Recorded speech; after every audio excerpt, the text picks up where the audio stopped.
Now, what happens when children are expected to be in class, learning, but take a journey into the spirit realm instead? Well, this seems to be a common issue in the Western Cape lately.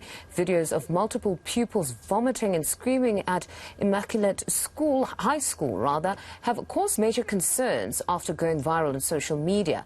It's believed the pupils were receiving a calling from their ancestors. A similar incident happened at another school in a province a few weeks ago. Cultural expert Professor Sihaukele Ngubane joins me now to delve deeper into this conversation.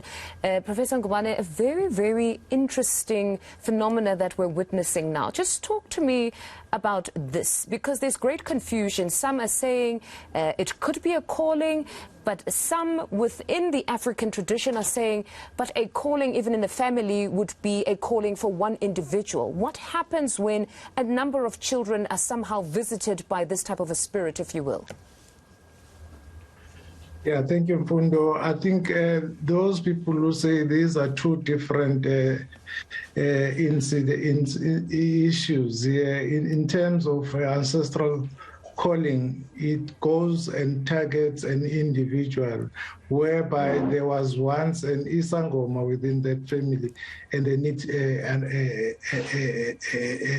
a child or to become Misangoma, or a man to become Misangoma. So that is an ancestral calling.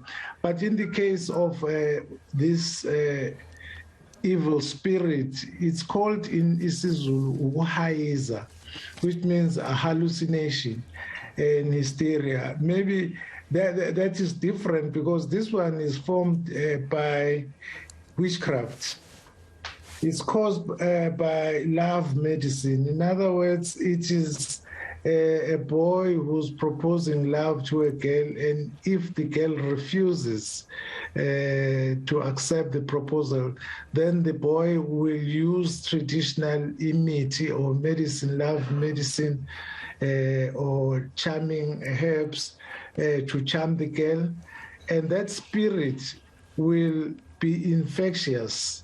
That girl would start shouting and screaming and crying, and that will fall onto the other girls around that girl. In other words, it is infectious. Once you start screaming, it will set off others to scream. But it is mainly caused by witchcraft from a bitter man who doesn't want defeat.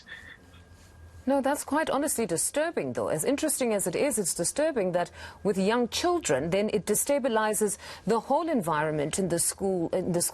So what happens now with teachers? Because in most cases, they're not necessarily equipped to deal with such. I mean, we come from all walks of life. I, for one, was not familiar with Uguhayiza, and I'm learning today.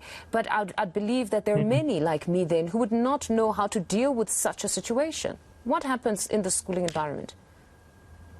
Yeah, I think this is common. It has been around with us over many centuries. But in terms of responding to your question, the school needs to take the children back to their parents, because there are many ways that the child can be healed. Some will adopt prayers. They will approach a traditional healer or a faith healer to pray for the child and communicate with ancestors to plead for this evil spirit to go away. So there are many ways that they can heal this, and sometimes they heal it for a while, and later it will come back. But I think the girl or a woman who starts the screaming must be isolated from the rest of the girls and be taken home so that the parents could do some means. Some will go for holy water, or some will use water, physical water, in a basin and throw the water into her face and the body to cool off, and eventually this thing will go away, the spirit will go away. And once it goes away, the girl will calm down. I think that's the only way they can do, because they can't handle the situation from school. The girl must be taken home, and the parents should take over from the teachers. Is it easy to identify the perpetrator, though, in such an instance, where the example that you made of a young boy perhaps who proposes to a woman and is rejected by the student? Is it easy to identify the perpetrator, or this could open up educators to even lawsuits where they've now accused a young boy and he's now isolated in the school? It is easy because when the girl shouts, sometimes the girl will shout the name of the perpetrator, say so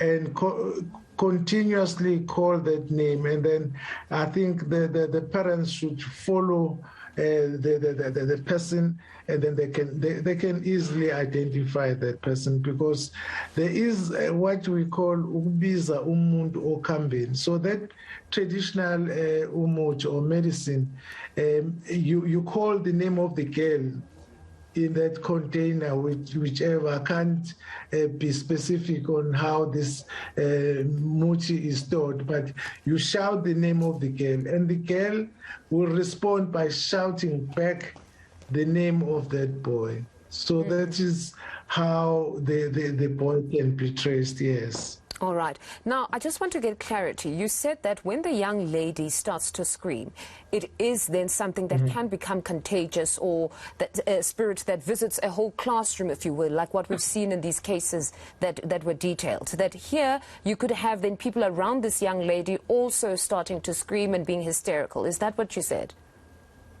Yes, absolutely.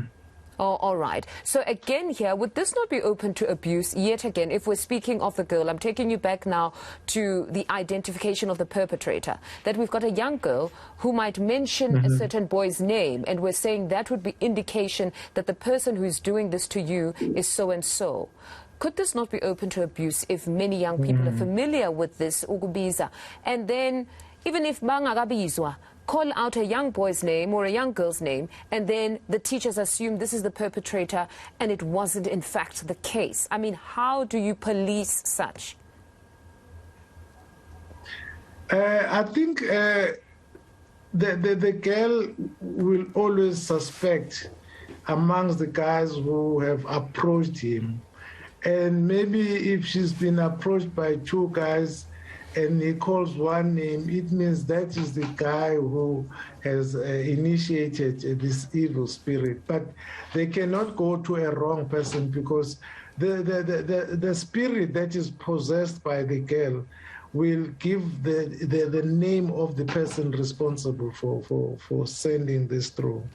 All right, all right. Professor, what an insightful conversation. Thank you very much for your time. That was cultural expert, Professor Sihaugele Ngubane.